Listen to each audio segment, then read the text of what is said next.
ব্যক্তিগতভাবে আমার কাছে মুরব্বীদের পায়ে হাত দিয়ে প্রণাম করাটা সহি, কারণ এটা হিন্দু কালচারে এটা আছে, এটা ফাইন, সুন্দর।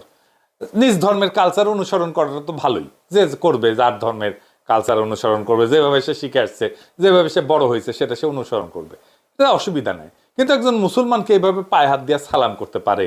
আমি জানি না, জানতাম না, তো আমি সার্চ দিলাম, হ্যাঁ, খোঁজ করলাম, দি সার্চ। হ্যাঁ, তো আহমেদুল্লাহ হুজুর সাহেবের একটা ভিডিও পেলাম, এটা হ্যাঁ আপনারা ওনারা খুবই পছন্দ করেন, আমিও করি। ওনার ধর্মীয় কাজ তো আছেই, পাশাপাশি উনি যে বিশাল সামাজিক কাজগুলা করেন অসাধারণ, সেইগুলা মুগ্ধ হওয়ার মতো। দেশে গেলে ওনার কাজগুলো দেখতে যাব, কোথাও যদি আমার কোনো সাহায্য লাগে, যদি আমি করতে পারি তাহলে কৃতজ্ঞ থাকবো। যাই হোক, তো উনার একটা ভিডিও আছে, আমরা সবাই মিলে দেখি উনি কি বলেন। হ্যাঁ, শুনেন। এরপরে প্রশ্ন হলো, আমরা বাবা মা, হুজুর, স্যার ওনাদের পায়ে ধরে সালাম করার জন্য বলে, এগুলো ইসলামের বিধান কি? ও আমার বাবা মা, অনেক বাবা মা সন্তানকে বলে, এই তোর স্যারকে পা ধরে সালাম কর, তোর শাশুড়ি পা ধরে সালাম কর, তোর শ্বশুর পা ধরে সালাম কর, এরকম বলে না?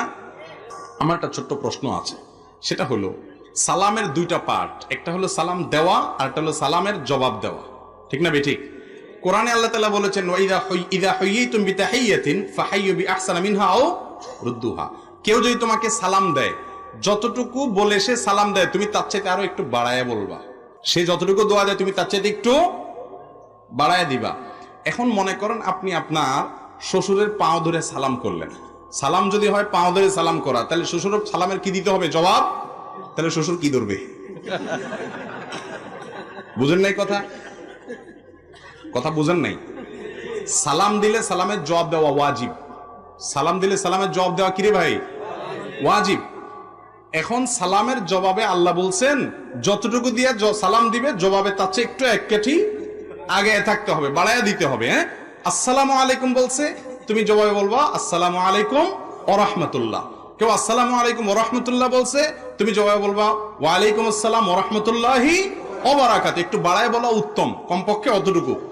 তাহলে এবার আপনি আপনার শ্বশুরকে পাও ধরে সালাম দিলেন, আব্বার সালাম, আপনি শ্বশুর মানুষ, ওনাকে সালাম দিলেন পাও ধরে। এবার সালাম, শ্বশুরের সালাম দিলে সালামের জবাব দেওয়া লাগে না? তাহলে শ্বশুর কিভাবে জবাব দিবে বলেন? আল্লাহ বলছেন, সালাম যতটুকু দিয়ে দাও ততটুকু দিয়ে ফেরত দাও, অথবা তার চেয়ে বাড়ায় দাও, না পারলে অতটুকু দাও। তাহলে শ্বশুর কমপক্ষে আপনার পাও ধরতে হবে, আর বাকি এর চাইতে আর নিচে নামবে কোথায়? পায়ের নিচে তার কিছু নাই, ঠিক না বে ঠিক? তাহলে বোঝা গেল এটা কোনো সালাম না। সালাম হবে মুখে ভাই, সালামের সাথে পায়ের কি সম্পর্ক? যদি পাও দিয়ে সালাম দেন, তাহলে জবাব দেওয়ার কোনো রাস্তা